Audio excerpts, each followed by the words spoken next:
गुल प्लाजा में एक बार फिर शोले भड़क उठे। रेस्क्यू टीम आग बुझाने में मसरूफ। इमदादी कार्रवाइयों के दौरान आग के शोले बुलंद। गुल प्लाजा का एक और मुतासरा हिस्सा जमीन बोस हो गया। साथ वाली इमारत भी मुतासर, पिलर्स टेढ़े हो गए। रेस्क्यू टीम के मुताबिक दम घुटने और झुलसकर जाम बहक अफराद की तादाद 26 हो चुकी है। मलबा हटाने और लाशें निकालने का सिलसिला जारी है। लापता अफराद की तादाद 75 तक जा पहुंची। प्लाजा के 2 फ्लोर्स को क्लियर कर दिया गया। छत से 32 गाड़ियां भी उतार ली गईं। रिपोर्ट के मुताबिक सिविल अस्पताल में अब तक 20 लाशों के डीएनए सैंपल्स कर लिए गए हैं। 48 फैमिलीज ने अपने डीएनए सैंपल्स भी जमा करा दिए हैं।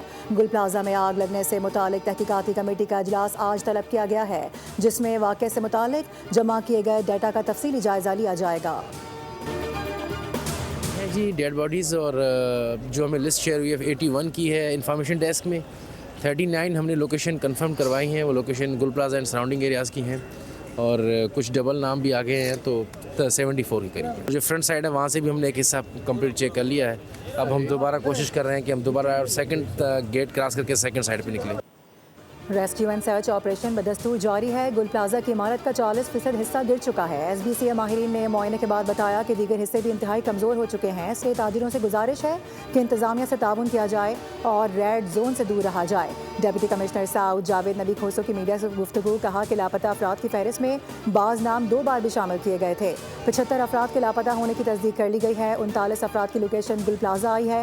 रेस्क्यू ऑपरेशन को मुकम्मल होने में वक्त लग सकता है। इमारत गिरने वाले हिस्से का मलबा उठाने का काम शुरू कर दिया गया।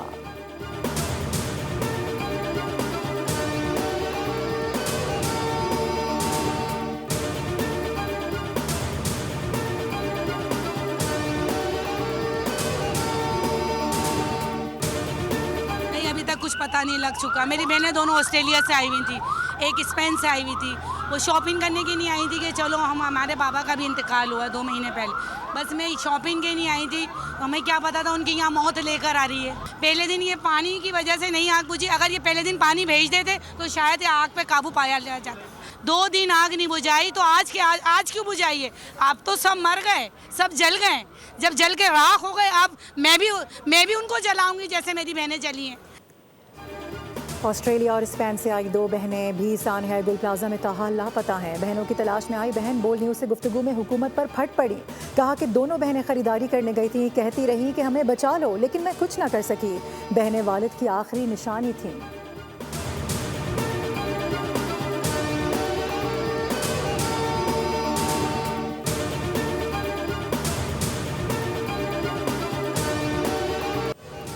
इमारत के कुल 26 दाखिली और खारजी दरवाजे थे। रात 10 बजे तमाम गेट बंद करके सिर्फ 2 दरवाजे खुले रखे जाते थे।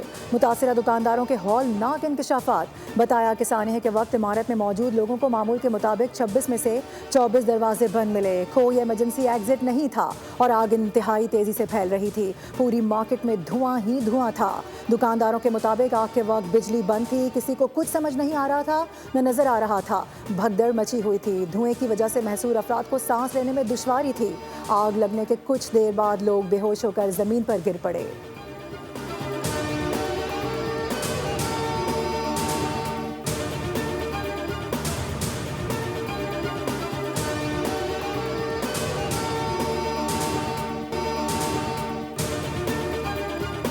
गुल प्लाजा में लगने वाली शदीद आग से इमारत की पहली मंजिल पर कायम मस्जिद मौज़ाना तौर पर महफूज रही। 3रे दर्जे की आतिशज़दगी के बावजूद रेस्क्यू टीमें पहली मरतबा मस्जिद के अंदर दाखिल हुई तो वहाँ शदीद धुआं था। कुरान पाक महफूज रहे। मस्जिद में बिछाई गई दरियाँ और दीगर सामान भी अपनी हालत में था।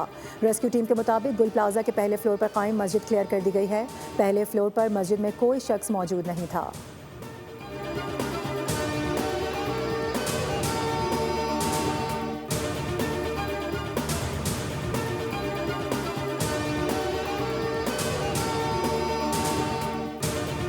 तकलीफ़ में लोगों का गम जो है इस वक्त जेन्युइन है। कोई शख्स कोई नारेबाजी करता है या कोई इस तरह की चीज़ करता है, मुझे ऐसा लगता है कि शायद उसकी नीयत ये है कि हम लोग यहाँ पर ना आए। 1 करोड़ रुपए का मुआवजा अनाउंस किया है फी डेथ।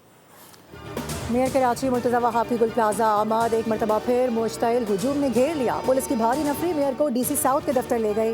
मुश्तइल हुजूम की डीसी ऑफिस में घुसने की कोशिश, पुलिस की नफरी ने मुश्तइल हुजूम को गेट पर रोक लिया। मुर्तज़ा वहाब ने डीसी ऑफिस में मीडिया से गुफ्तगू में कहा कि नारेबाजी का मकसद तो यह है कि हम यहाँ ही ना आएँ, सानहात पर सियासत नहीं होनी चाहिए। लोग तकलीफ में हैं, उनका गम दुरुस्त है, हम सब दुख की घड़ी में बराबर के शरीक हैं। कुछ लाशें मिली हैं, शनाख्त के बाद लवाहिकीन के हवाले की जाएंगी।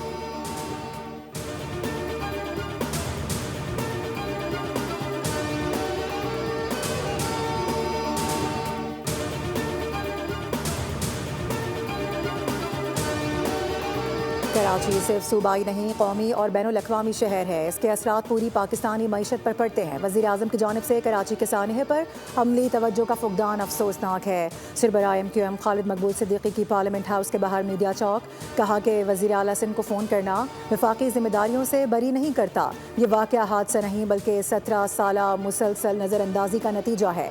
एम्बुलेंसेज और पुलिस बर वक्त ना पहुँचना निज़ामी नाकामी की वाज़ेह मिसाल है। MQM वफाक की इत्तेहादी है, खैरात नहीं शराकत मांगती है। मुआहदे और वादे याद दिलाना सियासी मजबूरी नहीं, कौमी जिम्मेदारी होती है। डॉक्टर फारूक सत्तार ने गुफ्तगू करते हुए कहा कि कराची से वफाक ने बिल्कुल लाताल्लुक़ी का इजहार किया हुआ है। कराची के साथ जुल्म किया जाता है। तहकीकात की जाए कि यह आग इतनी तेज़ी से कैसे फैल गई, बताया जाए कि 1200 ख़ानदानों को कैसे आबाद करेंगे।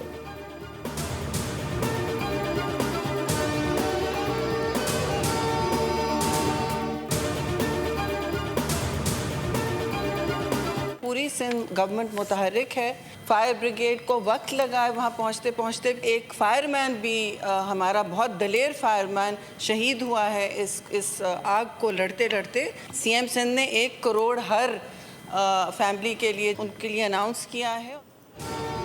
सानहा गुल प्लाजा में जाम बहक अफराद के लिए सेनेट में दुआएं मगफिरत। सेनेटर शेरी रहमान ने कहा कि गुल प्लाजा सानहे पर सिंध हुकूमत मुतहरिक है। वज़ीर आला सिंध ने मुतासिरा हर ख़ानदान के लिए 1-1 करोड़ रुपए इमदाद का ऐलान और तहकीकाती कमेटी तश्कील दे दी है।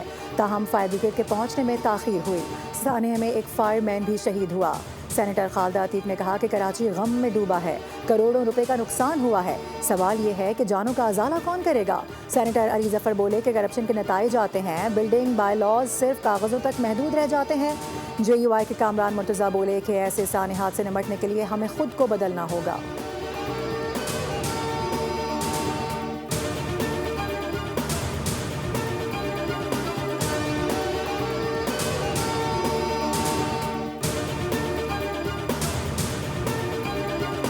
आलमी इदारा सेहत का गुल प्लाजा सानहे पर अफसोस का इजहार। WHO के मुताबिक गुल प्लाजा में आतिज़दगी के नतीजे में होने वाली जानी नुकसान पर बहुत गम है। ख़ानदानों के साथ ताज़ियत और अफसोस करते हैं। तमाम मुतासिरा अफराद के साथ इजहार यकजहती करते हैं।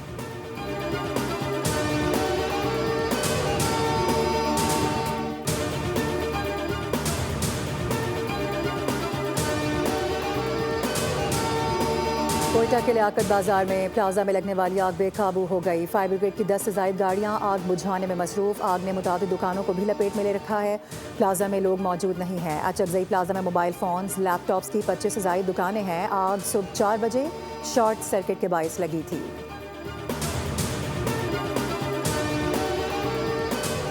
पाक फ़िज़ाइया ने भारत के 7 जहाज़ मार गिराए थे। फील्ड मार्शल की क़यादत में भारत के ख़िलाफ़ जंग में कामयाबी हासिल हुई, जिससे पाकिस्तान का वक़ार दुनिया भर में बुलंद हुआ। वज़ीर आज़म शहबाज शरीफ का तकरीब से खिताब, कहा कि पाकिस्तान माशी तौर पर मजबूत से मजबूत तर हो रहा है। खैबर पख्तूनख्वा के अवाम और सिक्योरिटी फोर्सेज ने मुल्क के अमन व सलामती के लिए तारीखी किरदार अदा किया। खैबर पख्तूनख्वा पायदार अमन का क़याम नागुज़ीर हो चुका है। रियासत दहशतगर्दी के नासूर को जड़ से ख़त्म करने के लिए पुरअज़म है। कौमी सलामती मौजूदा हुकूमत की अव्वलीन तरजीह है।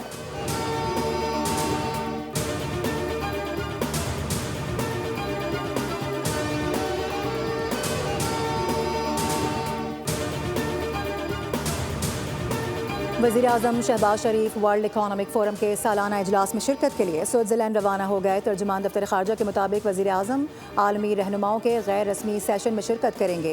इस मौके पर मुख्तलिफ ममालिक के सरबराहान, आलमी इदारों के नुमाइंदगान और बैनुल अक़वामी शख्सियात से मुलाकातें भी मुतवक्के हैं। वज़ीर आज़म शहबाज शरीफ फ़ोरम में इलाक़ाई और आलमी अमन, मईशत, तिजारत और सरमायाकारी से मुतालिक उमूर पर पाकिस्तान का मौक़िफ़ पेश करेंगे।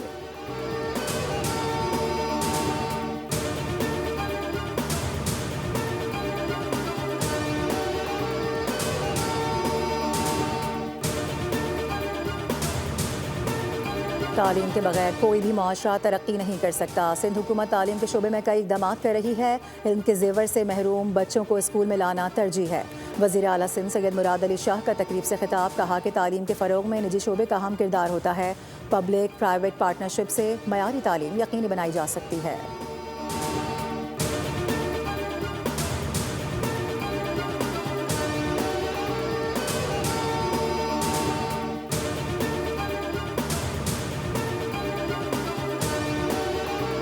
सिंध हुकूमत ने तमाम तालीमी बोर्ड्स में नंबर सिस्टम ख़त्म कर दिया। ग्रेडिंग निज़ाम की मंजूरी दे दी गई। वज़ीर जामियात सिंध इस्माइल राहो के मुताबिक मैट्रिक और इंटर के लिए नए ग्रेडिंग निज़ाम की मंजूरी दे दी गई है, जिसके तहत 40% से कम नंबर लेने वाले तलबा फेल तस्वुर किए जाएंगे। तालीमी बोर्ड्स में इम्तिहानी नताइज के लिए राइज कदीम नंबर सिस्टम ख़त्म करके बैनुल-अक़वामी मयार का नया ग्रेडिंग सिस्टम नाफिज करने की मंजूरी दी गई है। ये अहम फैसला इंटर बोर्ड को कोऑर्डिनेशन कमीशन के वफाकी सतह पर किए गए हैं। पॉलिसी फैसलों की रोशनी में ये फैसला किया गया।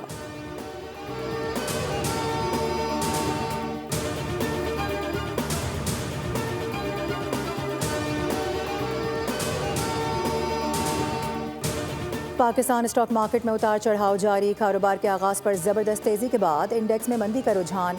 ट्रेडिंग के दौरान 1,88,000 से 1,87,000 की सतह पर आ गया।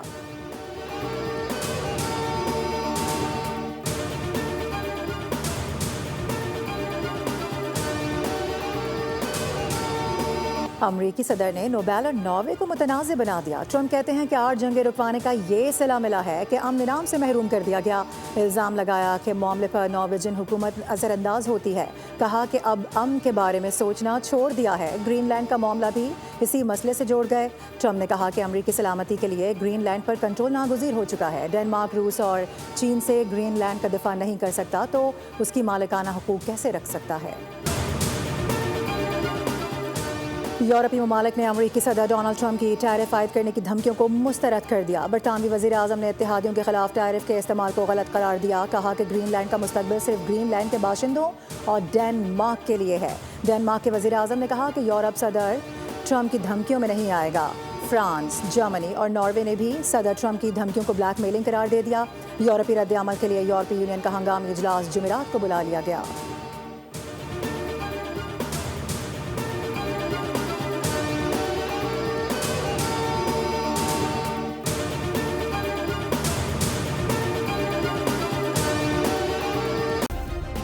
सब्सक्राइब करें और बेल दबाएं ताकि कोई खबर रह न जाए।